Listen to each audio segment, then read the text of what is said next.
Okay, how would you like to play a game? I'm going to ask you a couple of questions and you answer either yes or no. Ready? Here we go.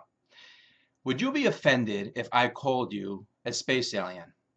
Well, we'll assume the answer is no, and we'll also go out on a limb here and say that you're not a space alien. Now let me ask you another question. Would you be offended if I called you a human being? Well, once again, probably not, and let's assume you're a human being. So, you're not offended if I say something that's true, and you're not offended if I say something that's false. When are you ever offended?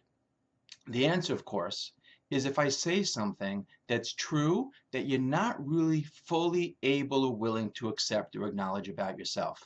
You see, that's when a person is sensitive, not when we say something that's obviously and blatantly true, or we say something that's obviously and blatantly false, but when we say something that's true that we're not willing to acknowledge. The eminent psychologist Carl Jung once wrote, "Any part of the personality that you do not love will become hostile to you."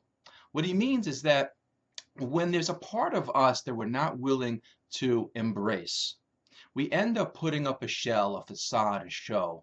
And it's very draining to do that because we're trying to keep other people from finding out the truth. And quite frankly, we're trying to keep other people from reminding us of the truth that we're not willing to acknowledge within ourselves. But that takes a lot of energy. The Torah instructs us to stay away from falsehood. That means not just listening to falsehood about other people or about ourselves or speaking falsehood, but also how we think, feel, and believe about ourselves. To be honest and to be true. So, cut to the chase. Let's take the self-acceptance challenge.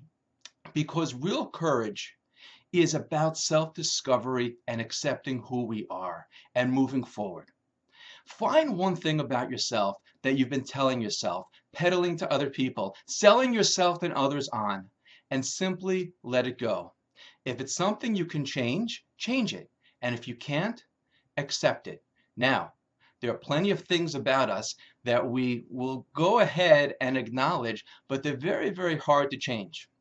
And it's important to remember that God doesn't give us any challenge that we cannot withstand, that we cannot overcome in some way. If we're able to change it, we have to begin to put a plan into action and to daven, to pray for the ability, the capacity, the drive, the will to move forward and to begin to make some sort of incremental change.